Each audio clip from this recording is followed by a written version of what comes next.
473 in Confero. We freedom of speech is sacrosanct. Make use of it. Let no one challenge. Blow your shell, beat your drum, tell others. Like and share, subscribe and discuss it too. Let the world know Studio Galaxy is around.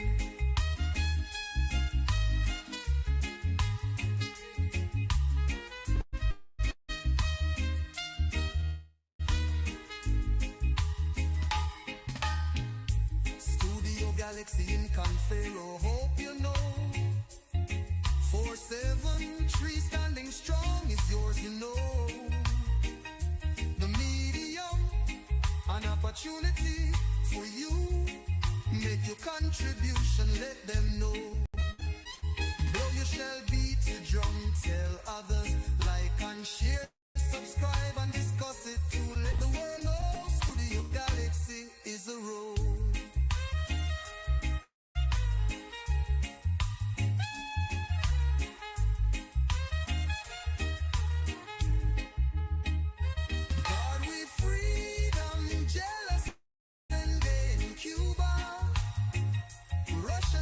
Chinese and lucky like we. Rand and North Korea wish they had it too. Most of the Caribbean lucky like we. Studio Galaxy Day for you and me. Blow your shell, beat your drum, tell other. I can share, subscribe and do let the world know. Studio Galaxy is around.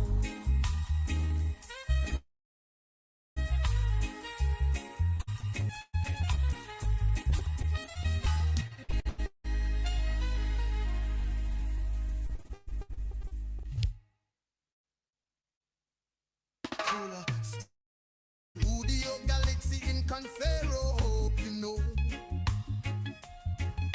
473 standing. Yes, welcome brothers, welcome sisters. We on to the second part of our program, Pure Politics. Every Saturday, that part of the program is perhaps the most important one to me. And you're on Studio Galaxy 473 in Confero. And with the Galaxy Equalizers. And we're very fortunate today to have the leader of the opposition with us to talk about this and that. It's always good to have you. Last week, the leader of the opposition was with us, but technology and when you are old juvenile involved in technology, you want to get involved in the technology, but you're old. Sometimes it is a challenge. But we must never give up. We continue and we are very gracious with our president today. Welcome. Thank you. Sometimes when I want to refer to the leader of the opposition, I say leader of the opposition, I say Emlyn Pierre, I say mom, I say sister, I say daughter. The last time I was calling her and say daughter. And she say, I'm not your daughter. I say, I know. Use me sister. We came from the same ancestors in Africa. And then say, when we refer to you as daughter, trust me, we hold you in high esteem. Welcome, sister. Thank you, and thank you for having me. Thank you to all of the viewers and the listeners who stayed on, because I know some of them expected me on at 11. But of course, I guess Studio Galaxy, this and that don't always go according to the plan. Yes, we say to people, we provoke discussion on this program. 1 hour, you hardly could do justice to any topic, but we want people to discuss topic. I'm a very strong Caribbean person. I'm always involved in politics. Not very close to any political party, but I'm more politician than a lot of people involved in politics in Grenada. I'm a Caribbean man. And I believe in CARICOM. I believe in unity. I find CARICOM was not achieving what they want to achieve fast enough. But when I look at the European Union, I say we're going good. We're going slow, but we did. But I get worried. I see Ralph Gonzal and my brother in Antigua and etc. and Trinidad. And it seems as though some of the leaders get a little fatigued. Maybe they want things to move faster. You're a young sister in it. I want you to tell us your views, your position on CARICOM, whether you're going to add new blood and new leadership to the unity process in CARICOM. Of course, let me start by saying I think the very principles and the very reason for which CARICOM was established, when you go back to the treaty, when you go back to all of the discussions over all of the years, there's nothing that has changed that says it is not relevant today. As a matter of fact, we probably need this now more than ever when we look at what is happening on the international stage. And as you said, it's very unfortunate when you hear leaders making public statements at this time that seems to indicate that we are becoming more divided on the issue, more divided on where we are going. And personally, I feel very strongly about Caribbean unity. I feel very strongly about CARICOM, and our party also feels the same way. We've been very supportive of all of the actions to be taken to facilitate and to move forward. But I want to say this, it requires every country individually to have that same level of commitment, because you see, it has always been about togetherness, and it cannot be about anything else. And so for me, I feel very strongly about this. We need to be speaking in one voice. We need to be doing this together. And I really do hope that the heads right now, currently, would find it within themselves to sit down, to reestablish the whole purpose, to remind themselves of why CARICOM is being pushed, and to ensure that we are moving forward with one voice. As a party, as I said, we are still very committed to this, and I'm very committed in terms of pushing and ensuring that Grenada is still on board as it relates to our side. I mean, we're not in government, but as it relates to our side, we'll continue to champion the need for Caribbean unity. Having studied some of the leaders in the Caribbean, it could be a little fatigue and a number of the younger politicians challenging them on the economic importance of CARICOM. So they have to be encouraged, and they have to know that there are younger blood in the leadership that feels strongly as how they felt many years ago. Then. We can't afford to get tired. We can't afford to get weary. As I said, right now, this is even more relevant for us in this region. When you look at what is happening on the global stage, when you look at the high cost of living, when you look at what is happening in terms of trade and all of the risk within the environment, all of the potential barriers, that can seriously impact trade. And really, how are we going to survive? It's a survival, right? So we have to look at all of these things. We hear a lot of talk, and I think to a large extent, when you listen, different leaders, you get in different languages, and we have to be so careful. We need to be speaking in one voice. And so when you look at what is happening within the setting of CARICOM, and I was recently at a CARICOM activity, and I listened to about 3 different leaders. And if you dissect what they were saying, really and truly, you get 3 different feelings from we can't afford at this time. I mean, we've been on this road for too long to be turning back now. We've been on this road for too long to be pulling apart. And whether you've been there long, as a matter of fact, those who've been in the vineyard a very long time, in my opinion, should be the greatest advocate for staying on track, And just to go back as it relates to one of the conversations, the whole issue of South-South trade, right? And, you listen to some of those conversations and you ask yourself, how are we truly going to accomplish those things if we are thinking of going individually? We could change our minds about alternative trade if we are not thinking of going as a bloc, uniting our efforts, thinking of economies of scale, right? We're very small individually. We don't have what it takes individually to win this battle. We have to do it collectively.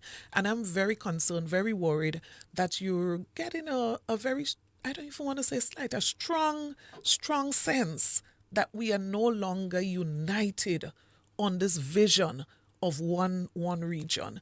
And even when you speak about free movement, so sometime last year there was a pronouncement as it relates to free movement. You know, albeit on the local level, we were hearing it outside. So there was no consultation locally. There was no announcement to update people of what was happening. But there was a change as it relates to a target, as it relates to free movement. Now, from what I gathered, we got an update about 2 months ago. And what I gathered is that some countries that would have made commitments started to pull back on their commitments. And so, you know, where we are now is sort of reestablishing timelines as it relates to that particular target. Now, we won't ever be successful at this if we don't keep together, stay together, and focus ourselves on what is it that we are aiming to achieve. I like when you say we won't. And I hope that voice is loud and clear. I have chastised African countries and the Caribbean countries for some of the issues that are going on in Russia and Ukraine and Israel today. Not that they're responsible. Not that they could come in and stop them from fighting. But their voice wasn't powerful enough for peace. I believe we in the Caribbean must be a voice for peace. And I would like to hear your voice. I hear you say won't. I would like to hear your voice for peace. The issue in Israel and Gaza and Iran, let us sit down and make peace. Let's work together. Let's negotiate. Whether it's in unity, Russia, there's always Ukraine, strength. that must be the voice that comes from the Caribbean. Unity is always strength. And that one voice, you see, the enemy, and let's put it that way, the enemy would always look for a loophole. The enemy would always look for a weak link within the chain. And so that one voice, that singular voice, is always, always important. But you made mention about peace. And, you know, sometimes it's really sad. You know, when you look at the lives lost, the children, you know, the elderly, and you wonder, how is it that adults, civilized people, leaders, cannot sit down and have discussion looking at the bigger picture? You know, how can we be so comfortable looking at the mass destructions that is happening and not have some kind of, you know, as people would say, something juke your conscience, that it tells you, hey, we need to look at the bigger picture. And so it's important that the Caribbean remain a voice that is united, both on regional and international issues. I had a friend once that used to say, I used to work with him. I don't think you remember my name now. But he used to say, that was Oliver Joseph. He used to say, the things we don't agree on, let's put it in the refrigerator, and let's work with those things that we agree on. I don't know if you remember, that was a lot of years ago. And very often, there is far more that unites us than what divides us. And as you say, if we could concentrate on what unites us, what we have common consensus on, what you would find is this world would be a better place. But unfortunately, we focus on the one thing or the two things that we disagree on, and that becomes the primary thing that we fight over, right? And whether, as I said, internationally, regionally, whatever it is, because I'm sure within the region, different countries have serious justifications, valuable reasons why they have some concerns. For example, free movement to its fullest extent, right? Quite obviously, some people have concerns of security, right? Some countries have concerns as it relates to social development, economic activities, and so on, and how that is going to impact their local national budget, for example. But as I said, what is it that we have common consensus on, and how could we get those going well? And how could we, along the way, provide support? Because we have to face it, they are the smaller, they're also the weaker, right? And those, as has been articulated so far, they have to receive additional support. So you can't just treat CARICOM as one space, forgetting that Grenada may not be at the same level to implement certain things as compared to another country. And so the question is, as an institution, is it necessary that more support needs to go to Grenada as it relates to the implementation of a particular objective or target that A few CARICOM years sets? ago, I was in a discussion, and they were speaking about violence in the Caribbean. I say if them Jamaican criminal want to taste Grenada jail, jail them in Grenada. If Grenada criminal want to go in St. Vincent, jail them in St. Vincent. But let us have freedom of movement. We have enough jail to jail those criminals, and not even wasting time to send them back, because we seem to be using that as an excuse. The majority of people in the Caribbean are not criminals. There's a few criminals here, but we seem to be using that as an excuse not to unite. Well, I in believe- fairness to some countries, and let's contextualize the issue of free movement. Many years ago, it would have been just citizens of the various countries and people who are citizens generally by birth, one or two outside of that. But we've added a number of dimensions to this conversation. So let's take, for example, the CBI program, right? You have a situation where in 1 year, you have over 4,000, almost 5,000 additional citizens in a particular country, and Grenada, for example. I don't have this specific figure, but I was reliably informed that since 2022 to now, we might be around 12,000 in terms of passport sold, which exceeds the total number of passports sold under the program prior to 2022. From the inception, the start of the program to 2022, what we've sold between 2022 and 2025 exceeds the entire period, right? So obviously, there are persons who are now looking at this issue of who is a citizen from a different angle. So you and I might be looking at it from a narrow angle of just you and I moving to Jamaica, moving. So somebody is saying, okay, now that doesn't include just Francis Pierre and Emmeline Pierre and, some guy down the road. It also includes somebody from China, somebody from Nigeria.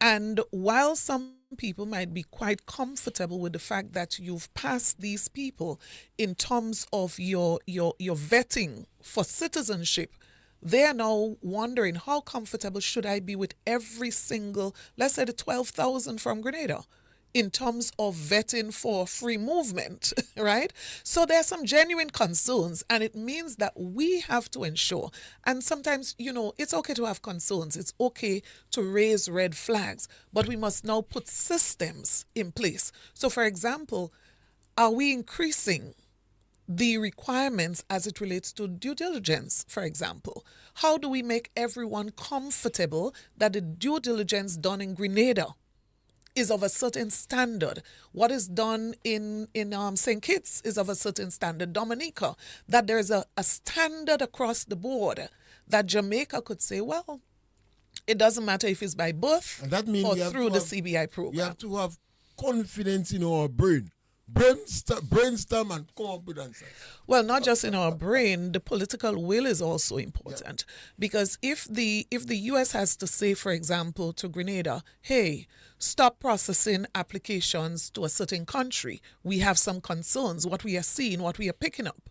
And then if people can say comfortably that even when these You're a human instructions were being. given, You're a human being, we taking you with nobody. but not only that, when the processing happens under the counter, so to speak, and that is known publicly, that is known locally and internationally, then of course you give people reasons you're opening up to the door. question You're and to mashing open up up the guardrails. exactly. Yeah. And so it means that when we speak free movement, we cannot just say that some people are inconsiderate and they don't want to open up their doors. They have genuine concerns, and I believe the leaders of the region must commit that they are going to satisfy all of those concerns by taking decisive actions, putting certain policies in place to alleviate the fear, the concerns that some people may genuinely I have. like to hear say decisive action. Amanda Jack. I've heard that name. And I have been very upset because post 1983, the electoral process in Grenada has been admired throughout the Caribbean. People who work in the electoral process feel good. Election finish, one side crying, but they concede defeat and they satisfied with the process. And now we have Amanda Jack. And you know where I'm going to start this conversation? I'm going to start my response to this conversation with a name that you're very much familiar with, Evelyn Frederick, right?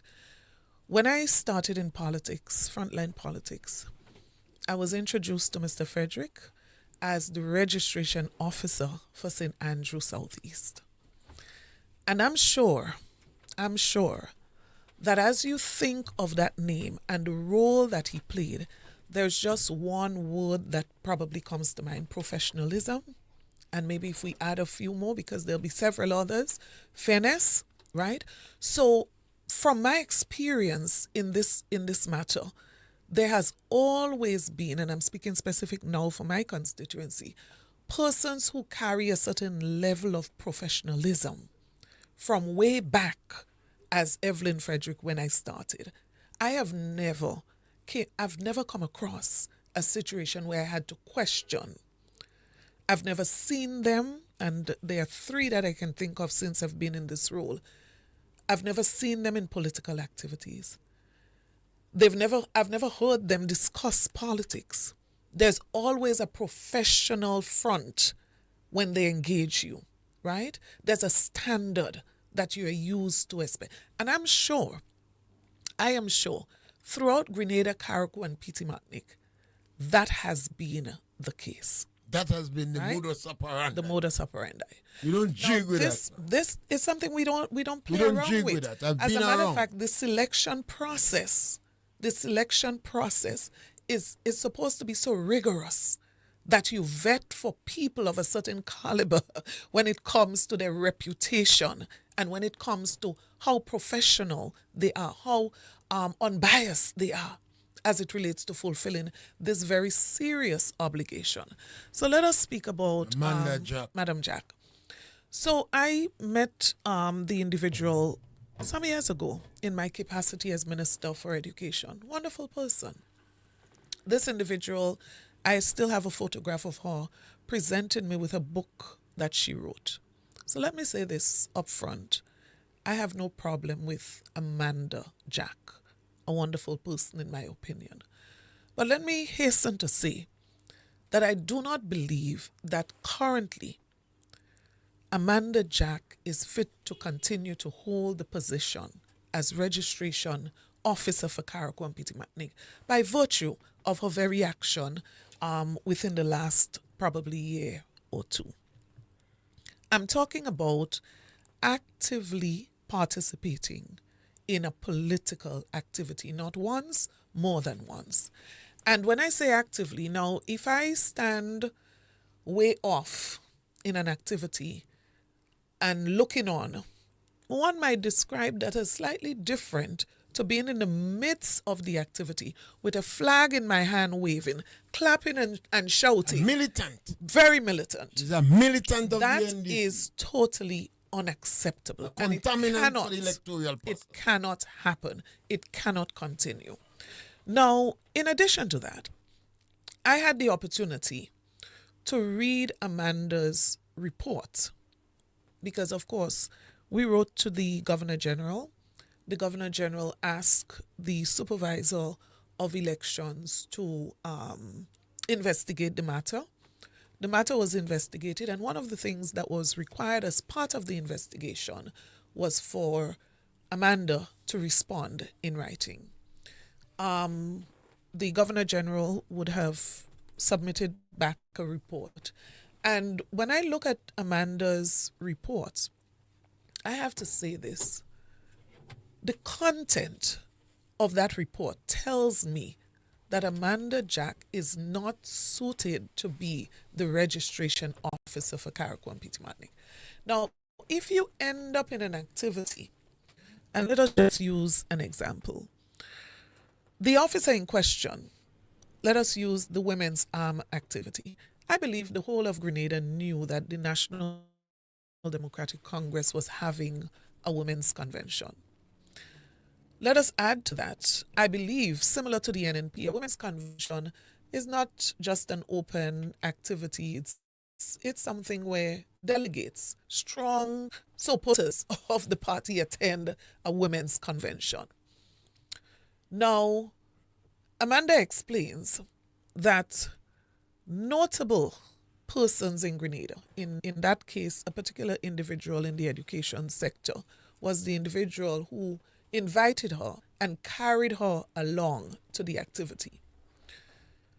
Now, let us dissect this. You're a registration officer. You're invited by an activist of the NDC to an event of the NDC. So let us, for worst case argument, let us say you didn't know where you were going. And I hate to believe this. I will never believe that she did not know where she was going. I think it would be dishonest for anybody to try to give that perception. But you get to the activity. From the very entry, on the very entry, you must know that is an NDC activity. So the question is, how did you find yourself in the middle of the room participating in the activity? It tells me that your level of judgment on these matters is so poor that you are not fitted and suited to be a registration officer. She's a militant. She can be many other things and I recommend her for other things, but not a registration officer. And of course, the other activity that was an open public activity, of course. Now, a registration officer is supposed to have, if nothing else, good judgment. Again, distinguished figure of the National Democratic Congress invites you to the activity. You go along. My God, from way off, and every single person in Grenada knew that the NDC was having a rally, right? Everybody in Grenada knew that. So you're invited. Worst case scenario, again, let us say the person did not tell you what the activity is, so you thought you were going to church. You have been very gentle and understanding. You get... I have asked, I understand the person is a peer, so that means it's my cousin, my family. I'd ask him to resign because, and I would love if he continue and advocate for him to go to jail, because the electoral process in Grenada has been better than most in the Caribbean. So this militant of the NDC should be fired, and you and your team must call for her to go. Well, it's not a matter of calling for her to go. Let me say this. We wrote to the Governor General, who ultimately has responsibility and oversight over this. We wrote on 2 occasions. We've highlighted the sections of the law where this individual, by her very action, has gone overboard. And we have called for action on this matter. The response we got was that the matter was investigated, a note would be placed on her file, and she would receive a warning. We wrote back to say that this is unacceptable, that the individual must be removed from her current position. As I said before, she is not fit to serve in this position. And the activities, the level of participation, the militancy is totally unacceptable. To me, it goes beyond just unacceptable. It's illegal. You cannot be conducting yourself like this because what it does is contravenes sections of the law as it relates to your behavior as a public officer and someone in that particular position. Definitely, and I have on my program. I don't pet that subject. There are some subjects are not petting in Grenada, and one of them is when you see effort to contaminate the electoral process. And I believe the supervisor of election, I'm giving him some time to resign if the Governor General refused to fire Amanda Jack. Amanda Jack is a militant. He's a combatant. Amanda Jack seems to be an apologist, a political. Let me also add to that. NDC. We have brought this matter in recent times to the regional media. As you know, there has been cases in the past, not very long ago in Trinidad.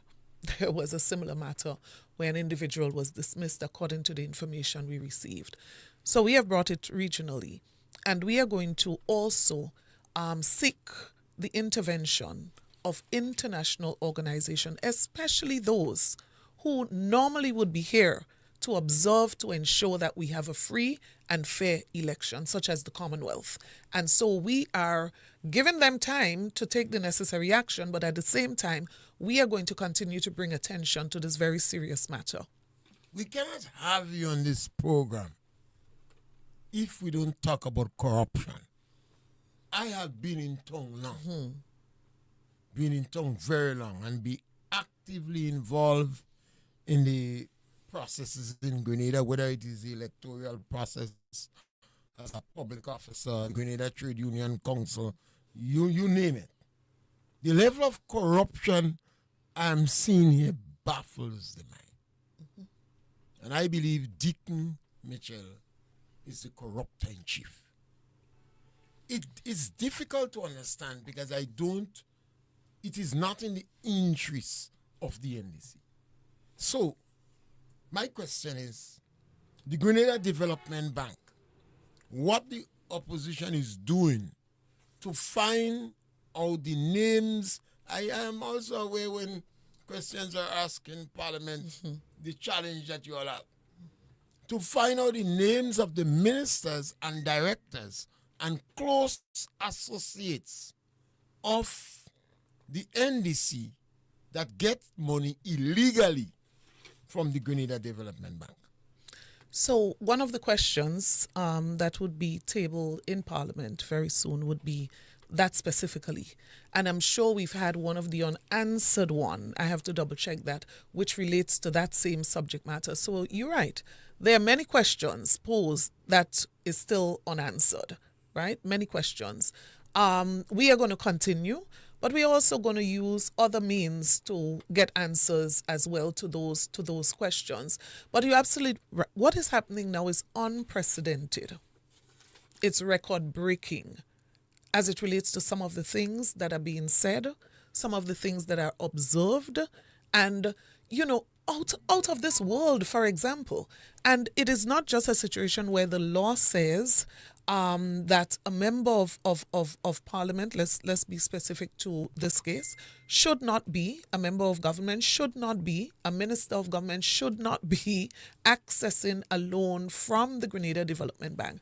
What I think is crazy is that while the law is so clear on this matter, the Prime Minister and other ministers are out defending the actions. So you choose to use the bank to give a loan, and it worries. You forgot to use the word illegally. Illegally, you choose to do that, and at the same time, you stand up and defend it. And that is what is frightening. It's like you have no regards at all for the law. None at all. And when you look at what has happened in this case, it is not just about a minister getting a loan and that is illegal. That's one thing. There are two things that we need to pay attention to. The second thing is that ordinary citizens who are supposed to be the beneficiaries of this institution and the resources there are being denied. Ordinary people seeking 10,000, 5,000, 15,000, and several of them call you. I had a case only yesterday of a woman who is trying her best, single parent, applied for $10,000 in the bank, and she was told that she does not qualify. Now, I asked her, and I said to her, please go back to the bank to find out what makes you a person who is not qualified. Why is it that you did not qualify? Because I want to compare that. Whatever is the reason, I want to compare that to a minister of government where the law says he does not qualify. I want to compare that to the response that you get. So there are two issues. You see people fighting. Fishermen, for example, want to have get an engine, for example. You know, your engine gave up and you don't have the resources. You want to go to, that's the first place you think of. And you're being turned down. You're told you don't qualify. You're not qualified. The question is, what qualifies a minister of government? Absolutely nothing. It is illegal, according to the law, for a minister of government to get a loan at the Grenada Development Bank. It is illegal. Sister, this level of corruption that I'm hearing warrants a debate in Parliament. National lottery. This one is what we are hearing on the ground. And I know, they fire the whistleblower. That's why I say it's unprecedented what is happening. Because at the end of the day, this particular case is not a case where somebody in the general public says they think and they hear and they guess. This is a member of the government pointing out corruption. A member of the government not highlighted. Not Johnny Simon. That is the point. It is not somebody who is anti-government that was making those allegations and pointing directly to say that they are no longer allegations. I have evidence that these things are happening. And so I want the leader to look into them and to take action.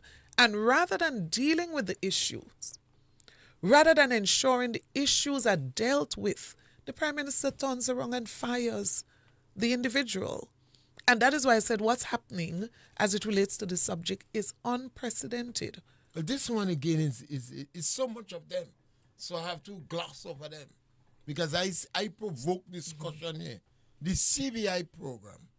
If you have some of the names that we are hearing, they are senior members of the NDC, and I'm just hearing Nazim Buck. I don't know if it's true, and they're very conservative with their information. But we beg them that if you are involved in selling passport, who is going to do the check and balance? Mm-hmm. And now we are hearing these issues with the CBI. And that is why when we speak about conflict of interest, the interest has to be the individual in question. So if you are personally benefiting from an activity that you are presiding over, that you are managing, that's when we can speak about conflict of interest, because you are personally benefiting. It's going in your pocket personally. And that is what we have to pay attention to. So you cannot be the person ruling, making a ruling, approving, right? So it comes to cabinet and you say, yes, this person, Francis Pearce, should be a citizen of Grenada. When in truth and in fact, your company is processing the application for Francis Pearce, or persons close to you are processing the application for Francis Pearce, and you are personally benefiting. And that there, I mean, how worse can it get? So you're attending functions. So the Prime Minister involved in CBI activities through his organization, his company, and then the Prime Minister sits in cabinet, approves, and then the Prime Minister goes to all of those conferences. And sometimes I wonder, in what capacity? Are you going in relation to your business, or are you going in relation to the country? And so this whole CBI thing, it's frightening. And when you look at the numbers, almost 5,000 in 1 year, when you look at the numbers, you have to ask yourself, why are they so high? Why are they so high? Is it about making money for individuals, or Ralph is it about the Gonzalez country? said, they're selling passports as fast as they can, as quick as they can, to make as much money as they can. No, this is frightening. It But is frightening. the structural adjustment program in Grenada, we have had 3 structural adjustment programs. And in each case, workers suffered, or better say, they make sacrifice. And we have had a structural adjustment program where we had the debt service levy. And the last one, where we initiated economic discipline. We put guardrails. And I see the dismantling of those rails. What is your position on that? I mean, this sometimes, because this thing is not a tangible thing, it's not close your road that brick. So people don't People see don't that. give it the attention as. And Yeah. sometimes I don't pay much attention to the tangible. Because if we dismantle the guardrails, the procurement, how you call it? Procurement rules. Yes, that is where you was given 15,000, now it's 100,000. 100. And the discipline that we have, the economic discipline, when you dismantle that, become a open sepulchre, is corruption galore.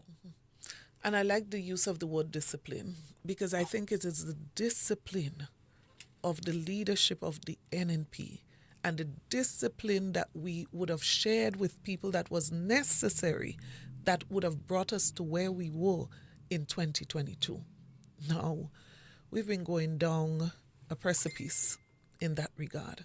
So when you look at the growth of the economy back then, consistent growth of the economy, when you look at the measures that were taken by the New National Party, when you look at the efforts to stimulate the economy, and at the same time to provide those safety net opportunities to manage and to buffer and to cushion the rising cost of living.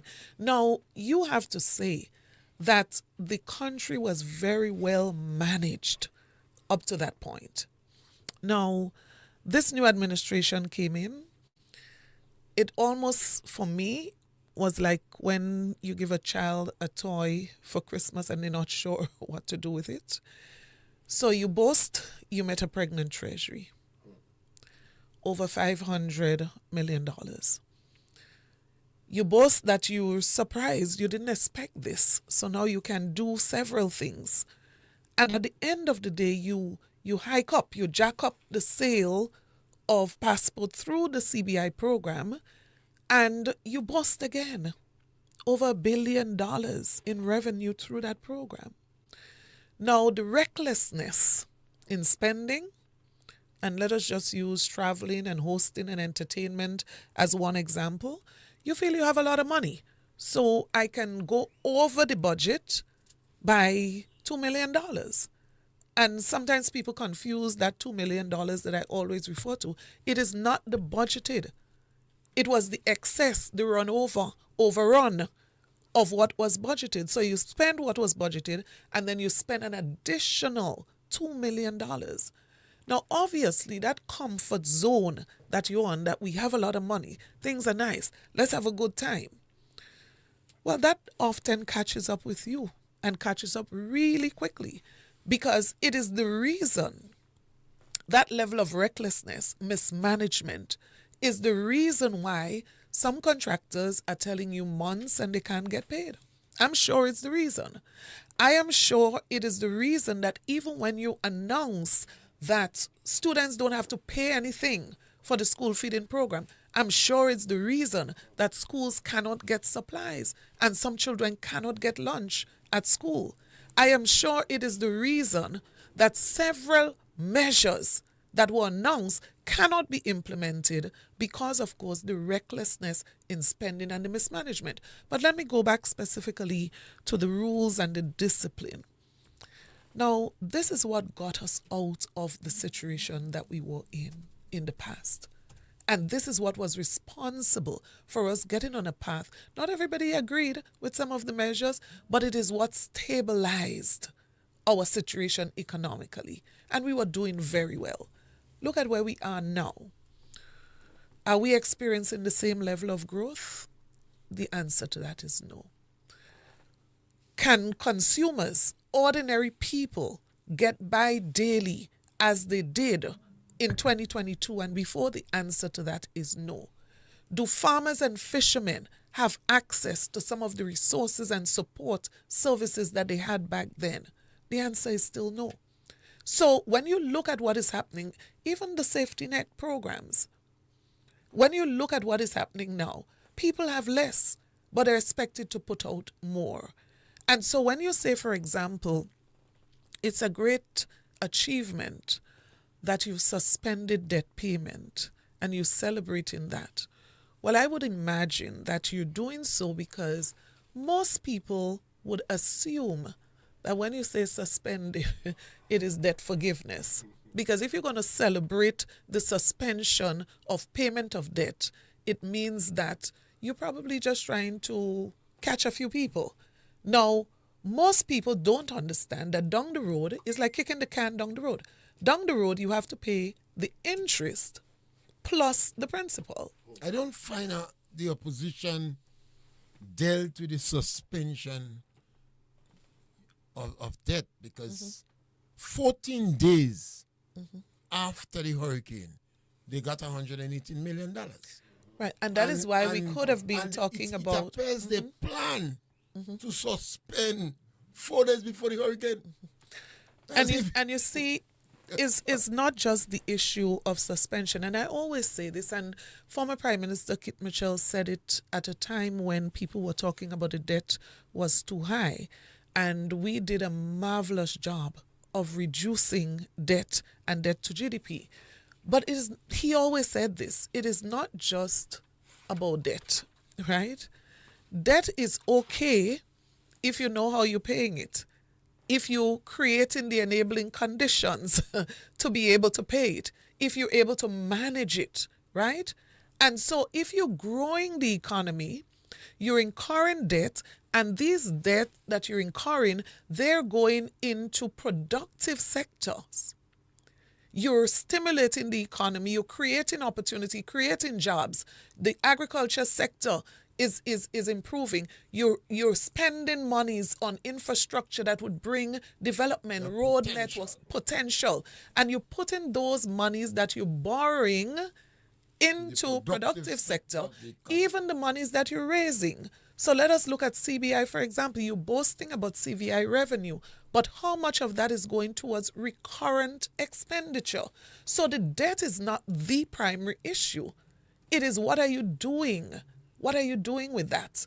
And how are you at the same time channeling resources into the productive sector to ensure that you're actually having productivity increase and you're having an opportunity for people to survive and for people to do well, whether it's in business, whether it's in any other area.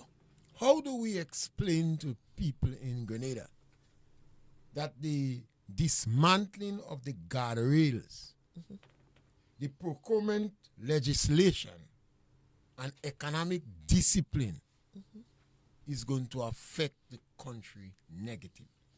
And just before I answer that, let me make the point, because many people don't understand, because that press release was so misleading.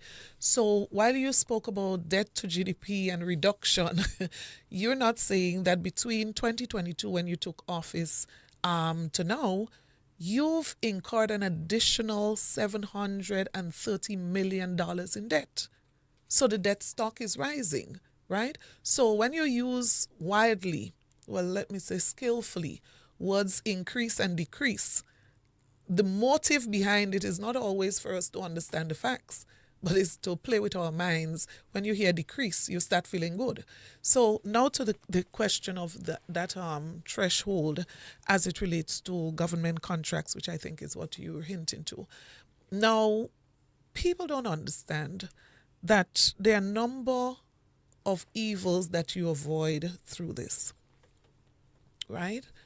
Now, if you're going to open up a door where any individual with the authority, of course, can issue a contract or select a contractor for a project as much as $100,000, that there must be a cause for concern. Must be a cause for concern. Because the next question I'm going to ask you, a project of that size, don't you think that you need a selection process to conform and to ensure competence? It will cause disaster. If you have a minister in a constituency, a parliamentary representative, deciding that Francis Spear is going to do this piece of road because it doesn't have to go to the tenders board, and she gives the name to the chief technical officer, now it is probably the reason we are seeing some of the challenges that we are seeing out there. And not just in infrastructure and projects of 100,000. It goes all the way down to even our Build Back Better program. Because right in my constituency, you have the challenge where a house is built, and right now a contractor is preparing to break that house and build it over. Think about the cost to the taxpayers of this country. Think about the cost to the taxpayers of this country. So if you look at it from the context of projects under 100,000, there was a reason. There was a reason that NNP had that at 15,000, because those would have been very small projects. We have a caller on the line. Let's take this caller. Caller, welcome. Yes, good afternoon to you. Yes. Again. Do you have the good lady there with you? Right here with us, and you can ask the question. All right, good afternoon to you, ma'am. Good afternoon, good afternoon. I see you're doing very, very well. Congratulations. Thank you, caller. I had an audience, I think, a few years ago with you on a subject matter that I think you have great interest in at this point in time. It has to do with that area which you represent. I know you know it very well. Croshu, Cafe Croshu Kabi. Yeah? That bridge linking them on to Croshu. In demise for quite a number of years. I had been advocating for the development of the area as a mini town. Maho, Croshu, Kabi, or into Latange. That area there. I want to remind you so you could put that on your itinerary. It is timely that that place be developed into what it should be, a highly economic potential area. I know that very well because I school in the Croshu House School, right? So I'd like you to take careful note of that and to make that a priority, just in case you go back there. That should be one of the first areas you would be tackling. I know you might want to do something closer to you, but that is even more critical in terms of what we're trying to achieve. St. David's into that part of St. Andrews as an economic zone. So I want you to take particular note of that. Yeah. I am on the ground, and I could lend to any party, doesn't care who, lend my assistance free of charge. I am there to be used as, say, checks, right? Because my thing is young people, the citizenry, and the economy. Yeah?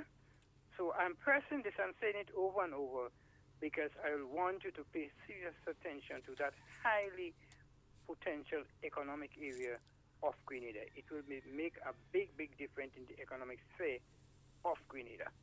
Yeah? So please. Yeah. Absolutely agree with the caller. As a matter of fact, before the election, I remember scope of works were done for that particular bridge. I'm not sure. I have to double check to see if anything happened after the election, but I know some scope of works and the team from Ministry of Infrastructure were actually there. And in terms of work, in terms of development of that area, if the caller noticed, we started a major infrastructural project there, which of course precedes major development of the magnitude, which of course was also in the pipeline. But you notice the road infrastructure started, serious work was done there, as well as the lighting, working with Grenlec. A project also started in that regard. So I agree with the caller, and of course that must continue, should continue. Mama, But just to go back to one other factor as it relates to that threshold of 15 compared to 100. Now, one of the other time does fly. one other things I'll say quickly is that the NMP was also very conscious of small contractors versus large contractors within whether constituency or otherwise. And when you have small contractors, you want to build capacity. You want to give them exposure. And so that size of project would have also helped in terms of, some persons say, splitting the work in such a way that you can assist various persons who are at that level that might not be able to take on the big projects. Now, what we've seen is that many of those small contractors have not been supported because, of course, those bigger projects are what exactly is given priority as it relates to the bidding process. So those small contractors might not have the know-how and they might not have the skills for a certain level. But of course, you want to cater for them within the scheme of things so that you have different levels of project as well. But I believe the biggest factor is that of ensuring that the people who are getting those projects are competent, but also the people who are selecting are doing justice. And the best place to do justice is through the procurement process. And so if we have to increase, we thought that from 15,000 to 100,000 was quite a big jump. And we see what is happening right now. As a matter of fact, many persons have attributed the collapse in closure to exactly what you are raising right now. We do not have the luxury of time. So I'm going to spend perhaps the next 2 minutes making some statements. You may not be able to react to it, but during your course of exchanges, perhaps another time, you'll give it some consideration. Sometimes in society, we forget those things that are not tangible. So closure, disaster is there, and other issues are there, and some issues the Minister of Foreign Affairs shamed to talk about is there. But this government started with some utterances, some language, like calling people classless, commoners, beggy. I know how these words evoke energy in me. When I was to school, if somebody referred that to me, I walk over him, they'll think it's lightning that pass. In my time, they used to call us dunce and illiterates and stinking Garrites. Well, not me, because that person have been on the ground. But when the government called people classless and commoners and beggy and culturally literate, you're trying to find out what goes on in the mind of people. Peasants. This is another word. Eric Gary was a peasant. Keith Mitchell was a peasant. And Tillman Thomas, they consider him as a peasant. And I don't have to tell you, obvious you. Because that is the last hope for them. If this peasant sister become the prime minister, that is the last hope for them. Mother hen. So there is no stop. I ain't dealing with Mother Hen yet, you know that. Mother Hen is the extreme revolutionaries, the hardliners. Yeah. But this language and these utterances in people today tells you how big the task is for NNP to explain to the people when you mash up the guardrails, when you break economic discipline, when you expand the procurement legislation to open the door to corruption, and when you see people as classless, for you to explain the challenges that we have. You know what I mean, time is against us. So what I'm going to say about That this means you need to come back. is that, of course, I'm I'm going to commit to that. You know what concerns me most about all that you said there is the fact that when leaders speak, followers take a cue. That is what concerns me most. When leaders speak, followers take a cue. So it is not difficult to understand why you have so many Facebook bullies. It is not difficult to understand why there is a measure of fear. I have never seen, in the time that I've been in politics, you might be able to speak for before that, in the time that I've been in politics, I've never seen a time outside of the NNP in office when people are afraid to interact with members of the opposition. When people are victimized because they are perceived to be associated in one way or the other with the opposition. I'm saying this to say, the intolerance that I mash your toe and I'm ready to shoot you with a gun, the intolerance, the level of violence, what is happening, in my opinion, to a very large extent, has a lot to do with the language that we are hearing. Us and them. You already declare war when you talk about us and them. And let me just make this point about victimization.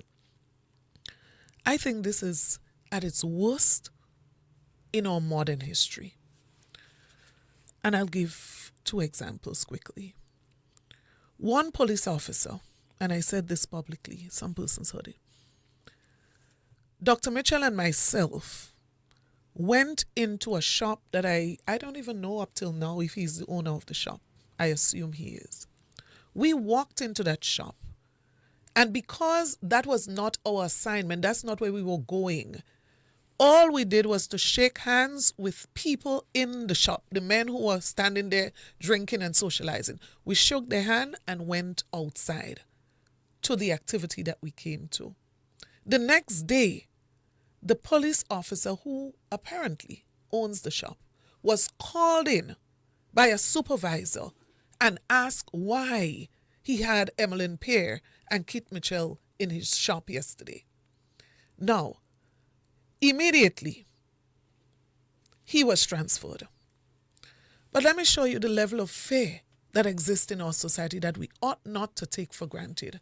A couple days ago, I passed on a particular block. There was a cooler of drinks and people seemed to be in a celebratory mood. And I inquired what was happening. And I was told it was a birthday party. And one of the guys immediately said, look, the birthday boy there. Come and take a picture with the birthday. No, I don't know the birthday boy. I don't know where he works. I don't know anything about him. But of course, a birthday is a special thing. So I immediately acceded to the request to take a picture with the birthday boy. The birthday boy was called. He didn't volunteer to take a picture with me. He was called. And we took a picture. Now, of course, I posted all the wonderful people that I met for the day. And it so happened that the birthday boy was one of those wonderful persons that I met for the day. And my phone was ringing down. That calls from certain quarters to highlight the fact that this individual was in a picture with me on Facebook. I wasn't even sure who was the individual they were talking about. And Miss Pierre, please, please, please, take it on quick. When did we get to that level? When did we get to that level where a person who takes a picture with you would be so afraid for his job? When did we get to that stage where you're walking in a community and somebody says to me, let's talk by the side. Don't take a picture. Don't take a picture. I don't want them to see me. You know they're going to take my job from me. You know, I salute, and I'm going to call her name this morning because it appears she's no longer afraid. She's a listener of your program, Paula. When we went to Cloget, and I'm going to state this because I don't think she's going to mind. We went to Cloget, and the person who was doing the interviews asked Paula, would you want to say how this project affects you? And both myself and Dario at the same time, it shows you what's happening in our society at this time. Both of us at the same time say, no. Now, could you imagine why? Paula was told if she's seen in any NNP activity, she's going to lose her job. What is her job? Road maintenance. And you know what she turned and said? I was shocked. She said, I'm not afraid anymore. And I said, that is when people are beginning to understand their rights. When people are beginning to understand that we are first Grenadians. And whoever we choose, everybody can be NNP. That wouldn't be the best, in the best interest of Grenada. Everybody cannot be NDC. But when you have the Prime Minister on a platform saying everybody should be NDC. It's sad. It is sad for democracy. And I'm saying this to say this morning that we are one Grenada, one people, and Grenada must always be at the top of what we consider when we think about politics. It must never be about NDC and NNP and any other P. It must be Grenada first. And we must control our utterances or statements by understanding we are first one people, God's children. Second, we are Grenadians. And any other thing after that. Thank you very much for being on the program. Next time you come, we're going to speak about when leaders speak, people follow. I like that because You're absolutely I like right. to spend some time on the things that are not tangible. I hardly speak about buildings and stadium. I don't speak much about these things because they are easy to see, but the things that are not tangible. And we're going to spend some time on Christianity too. You know, it's important, you know. Some people, you go down the road, they say, oh, you could be a Christian. You don't need home shop every day. And some people afraid to pray for the children and bless the children and say, love your neighbor as thyself. And we, these saltless Christians, and them, look how we afraid too. So, next time. What you said is about this and that. So I'm prepared for this and that, whatever it is. It's very important for people to feel proud of themselves and their belief and their culture and themselves. Thank But you very much. let me just say this final thing. I want to commend you. You're a politician. You must say A final word. Let me commend you for creating an opportunity for people's voices to be heard. Those callers who call in, those people who want to express themselves, those people who are not afraid to speak. I commend you for that. Thank you very much. Studio Galaxy 473 in Conferro. We freedom of speech is